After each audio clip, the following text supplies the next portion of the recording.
Everyone, so we finished the first Wizards of Wands book. This is the second one, Twice Magic. Off we go. She says, opening the book. Prologue.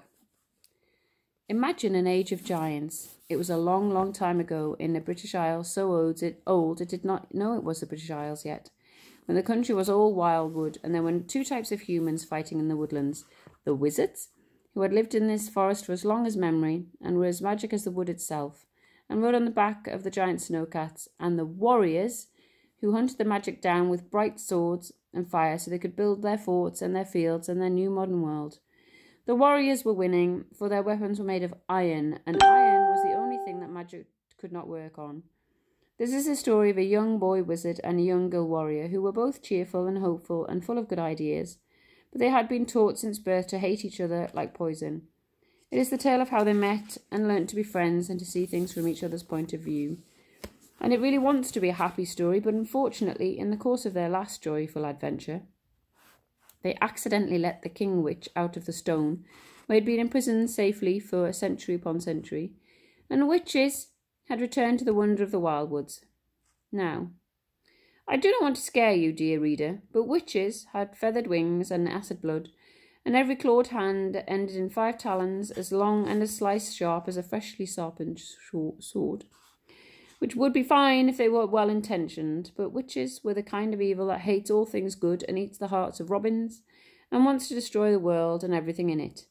And the king witch commanded them all. Nobody knows where the king witch was now hidden, but I do. Not me personally, the narrator of the story.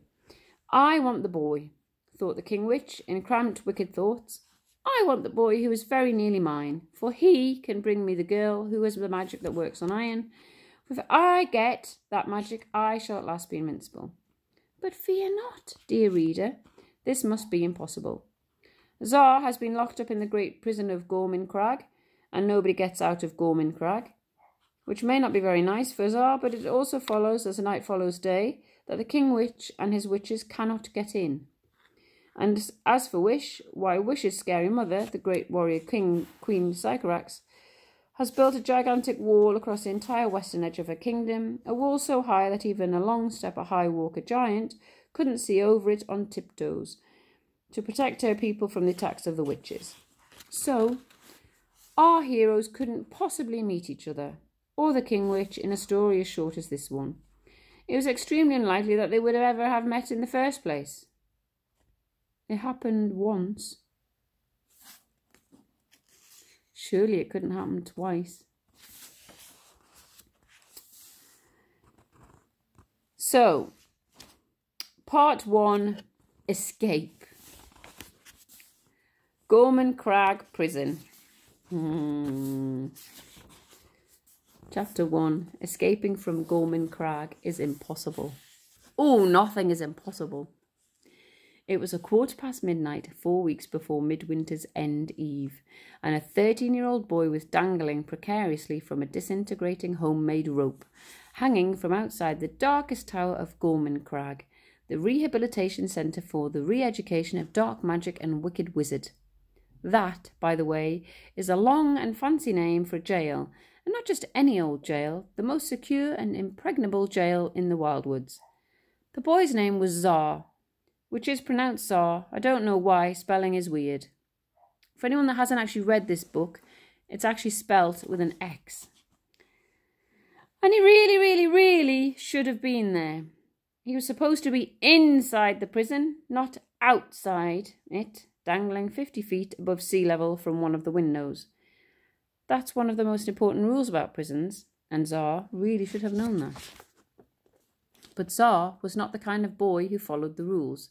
Zar acted first and thought later, and this was exactly what had led him to be put in the Gorman Crag Rehabilitation Centre in the first place, and given him the reputation of being the naughtiest, wildest boy born into Wizard Kingdom in about 4 generations.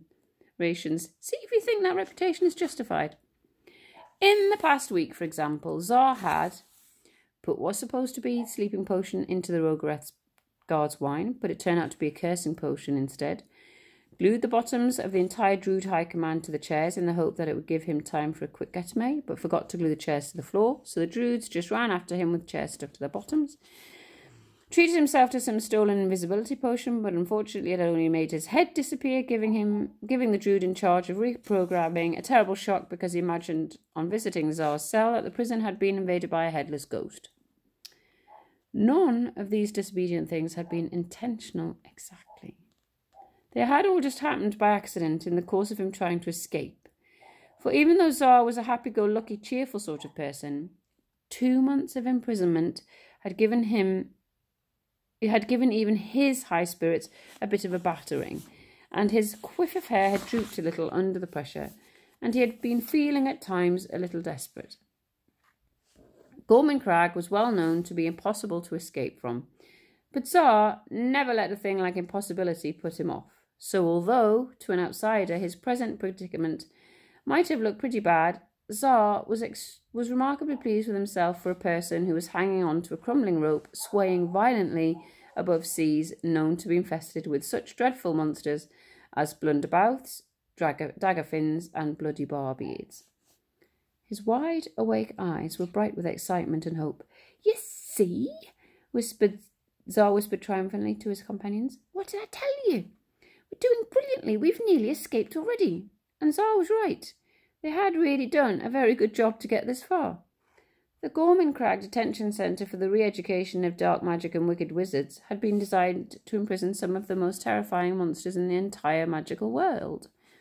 Bogeymen, ogres of all sizes and savageries, jack-o'-kents, bugbears, kelpies, grim nancies, name it, and even, once upon a time, I dare say it, witches that were once extinct and had recently re-emerged in that part of the wildwood. No dark sprite, no rogue breath, however large and terrifying, no wicked wizard of spells the most fiendish had ever escaped from Gorman Crag. Ever before. People had tried, of course, and the legends of brave but failed escape attempts from Gorman Crag were told from sprite to sprite across the years. But no one had ever successfully made it out of there alive. Even if, by some extraordinary chance, you made it beyond the prison perimeter, without the skulls screaming, the grim towers of Gorman Crag were built on 7 islands set in a sea called, prettily, the Sea of Skulls. And the treacherous waves could get you, or those vicious merfolk, the bloody barbeards, would swim out of their holes in the drowned forest of the seafloor and get you and bring you back. As the son of a king enchanter and a boy with a great deal of personal charisma, Tsar had quite a few followers. At the moment he was accompanied by 5 sprites, Tiffenstorm, Timeloss, Hinkypunk, Ariel, and Mustard Thought. And these were beautiful, fierce-looking creatures, resembling a cross between a very small human and an angry insect, and 3 hairy fairies, Squeeze Juice, Bumbleboozle, and the Baby. Smaller, more bee-like animals who were too young to have climbed into their cocoons and metamorphosed into proper adult sprites yet. Sprites can light up like stars in the night time, but these ones did not want to be detected at the moment, so they had subdued the night glow of their little bodies to the very dimmest of glows. These sprites all belonged to Tsar, and loyally, quietly, invisibly, they had smuggled themselves into Gorman Crag to try and help him escape. "Shoes white, Marcia," Squeeze Juice, one of the hairy fairies, whispered back. Squeeze Juice was a tiny little 6-legged creature, larger than a bumblebee, but still so small he could fit into your hand, and he was buzzing excitedly around Tsar's head. "You're always right. That's why you's the leader, and you's never leads us into any trouble. Oh, what's this fantastic cave?"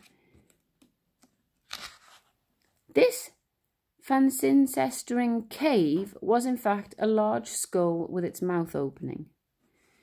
Squeeze Juice buzzed in to investigate, and the mouth snapped shut with an ominous clang, and the eye holes squeezed tight closed, as if they still had lids on them. "Hello!" buzzed Squeeze Juice in an anxious echo from within. "Hello! I think I is stuck." The sprites nearly fell out of the air, they were laughing so much, but Tsar intervened in quick alarm, hissing, "Don't go over the boundary of the battlements, anyone. There's a magical force field around the castle, and it's fine getting in, but you can't get across it to get out." At some considerable danger to himself, because the skull was just out of reach, and he had to tie the end of the rope to his ankle and dangle upside down to get his hands on it, Tsar then very, very carefully and delicately released the mouth bone of the skull so that Squeeze Juice could buzz out, triumphantly squeaking, "Ice is fine. Don't worry, everyone. Ice is fine." And then Tsar swung himself back onto the safer ledge again and explained to his interested companions that those skulls were the screaming kind, and they were one of the final defences of Gorman-Crag. If you put one fingertip beyond the perimeter of the prison, the skulls would open up their mouths and scream blood-curdling yells, which would wake up the guards of Gorman-Crag and bring them down upon you. This was typical of Tsar. Although he had spent his entire young life leading his followers into considerable trouble, to do him justice, he had always tried his hardest to get them out of it, even if it put him personally in great peril. Tsar was also accompanied by a talking raven, who had his wings over his eyes, such was his horror at the whole dangling upside down and rescuing hairy fairies from Screaming Skulls episode, and a 7.5-foot loner raving fang-mouth werewolf called Lonesome, who made anxious grunting noises when Tsar mentioned the Gorman-Crag's guards. Tsar had met Lonesome in the prison, and while it was not really advisable to make friends with loner, raving, fang-mouth werewolves, neither Tsar nor the werewolf had a lot of choice in the matter. They both wanted to escape. The werewolf gave this smothered howl of discontent. "What is the werewolf saying?" asked the raven. The talking raven was called Caliburn, and he would have been a handsome bird, but unfortunately it was his job to keep Tsar out of trouble, and the worry and general impossibility of this hopeless mission meant his feathers kept falling out. "I think he's saying, 'Why are we heading in this direction?'" said Tsar. Tsar was the only one of them who had been taught werewolf language, but Tsar wasn't great at concentrating in class, and the problem with werewolves is they did mumble their words a lot, so sometimes you could mistake a grunt for a gurgle or an oorarg for an earg, and completely misunderstand what they were talking about. "We're going this way," explained Tsar, "because we're just going to drop into the Druid commander's room. It's an important step in our escape." The werewolf gave a smothered howl of horror and waved his shaggy paws around with such alarm that he nearly fell off the rope. "You shouldn't be escaping, and we shouldn't be helping you," said Caliburn in a flurry of anxiety. "But surely if we are helping you to escape, the idea would be to do it quietly. Crusher and the animals are waiting for us down at the bottom of the western battlements." Crusher was a long-stepper, high-walker giant, and he and the wolves, the snowcats and the bear were also Tsar's companions. "We should be joining Crusher and the others," Caliburn pointed out, "hopping over the back of the wall without telling anyone, not presenting ourselves to the head of the prison for a jolly little chat and a cup of herbal tea." Yes, well, that's why no one has ever got out of this armpit of a jail before," said Tsar. "How many times have you tried to escape here from here, Lonesome?" The werewolf mumbled something that might have been 23.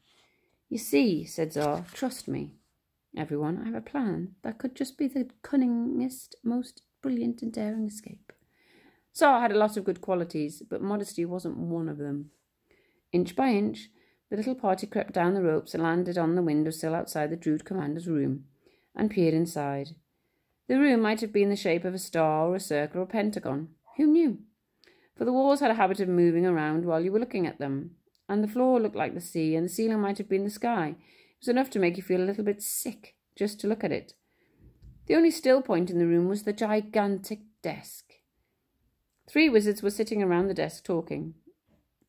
One of the wizards was the Druid commander of Gorman-Crag, and Tsar pointed to the spelling staff the Druid commander was holding. "That's the reason we're here," whispered Tsar, "because the Druid commander's spelling staff controls everything in the castle." "Oh, no, whispered Caliburn, the raven, in a frenzy of alarm. "No, do not tell me the plan is yours is to steal the staff that commands the castle." Tsar nodded. That indeed was his plan. It's a brilliant, squeaked Squeeze Juice, buzzing around in such an overexcited fashion that he was very nearly sick. "Shh," everyone else whispered back. The werewolf gave a small grunt that might have been approval. It was quite a good plan, actually. At least it was something the werewolf had never tried before. But as Tsar peered into the room, the shaggy weight of the werewolf's fur on his shoulder, he started so violently he nearly fell off the windowsill. For he suddenly recognised the other wizards who were talking to the Druid, commander of Gorman-Crag. "My father and my brother," whispered Tsar. It was indeed Tsar's father, the great wizard of enchanter, Encanso, the magnificent king of wizards, and Tsar's older brother Luta. Tsar could feel a mixture of fear and shame rising within him, starting with a queasy flip of his stomach and then bubbling up into a hot flush of shame. When Tsar had been arrested by the Druid gods, Encanso and Luta had been travelling on a mission to the Witch Mountains to find out how bad the threat from the witches was. So they did not yet know why Tsar was in here, and Tsar really, really didn't want them to find out why. Tsar could just about hear what the wizards were saying if he leaned in through the window.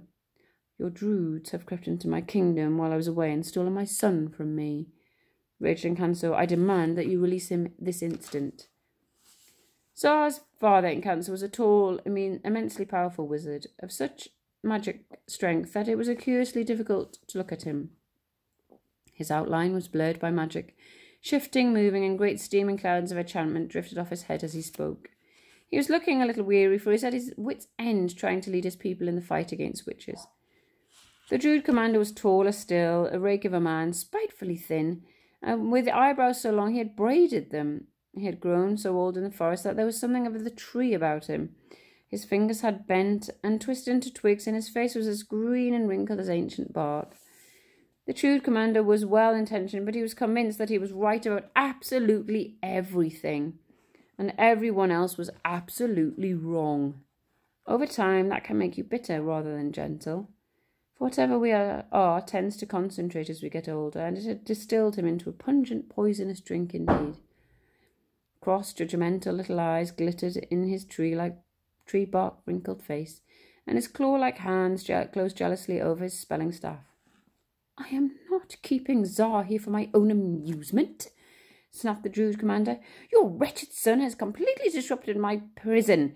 He has, for no reason whatsoever, cut off some tail hair of the great howling hairy hind ogre while it was sleeping in his great cell, and the great howling hairy hind ogre is still howling in fury 5 days later, keeping everyone in the western tower of the prison awake all night.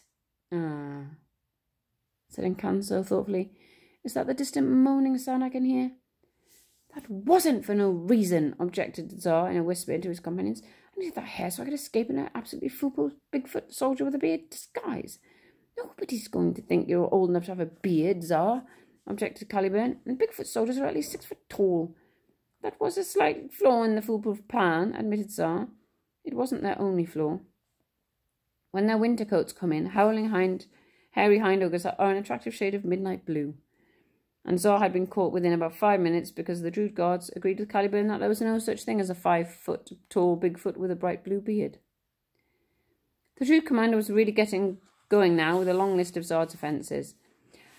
Put itching powder in the knickers of my guards on patrol, stole a prison guard's cape and hood and dropped it in the vampire dog pit, dropped the stinky socks of a rogue breath guard into the breakfast porridge so that it tasted disgustingly of rotten eggs. Accidents, all accidents. Misunderstandings, whispered Tsar from the window. And then, out of sheer wanton mischief, the Druid commander ended. He glued the behinds of the Druid High Command to their chairs while they sat quietly and peacefully eating their dinner. Indefensible, inexplicable, inexcusable behaviour. This last incident had particularly upset the Druid High Commander, for he was a man of great dignity, and he had not liked having to visit the sanatorium with his chair stuck firmly to his bottom. He had draped a cloak over it, but it was quite a large chair, and the rogue breath still stuffed to the tips of their hairy ears with cursing potion had made quite a few personal remarks that still stung when the Druid commander remembered them. That was quite funny, admitted Tsar, smiling at the memory of it. But that too was an accident. They shouldn't have locked me up if they didn't want me to try and escape. All of these things you are describing are just disobediences, said Tsar's father. Annoying, I grant you, and Tsar ought to have grown out of such things, but there's nothing wicked in them. He'll just be getting fed up with being in here, and I don't blame him, quite frankly. I do have a prison to run, said the Druid. I cannot let your son completely disrupt it. He is here because he represented a severe threat to the entire magical community, continued the Druid commander, getting to his feet. But I can show you he's safe. Come with me. All around the Druid's commander's room were gigantic mirrors, and they were not normal mirrors. If you looked into those mirrors, you could see into every single room in the castle. So at any point, the Druid commander of Gormancrag could know exactly what was going on all around the prison.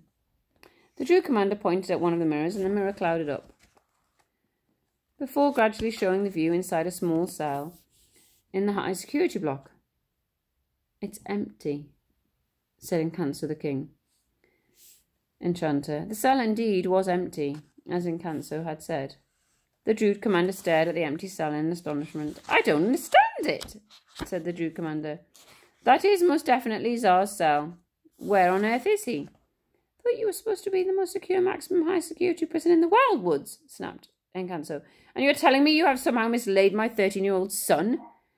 "This is most unusual," blustered the Druid commander, blinking at all the mirrors so that they rapidly clouded up to reveal cell after cell, each one containing a captured rogue, or a grim Anis, or a venge sprite, but absolutely no sign of Czar. Of course, there must be some perfectly reasonable explanation for all of this. The guards must have moved him without telling me. "Dear, oh dear," purred Encanso. "That's not very organised now, is it?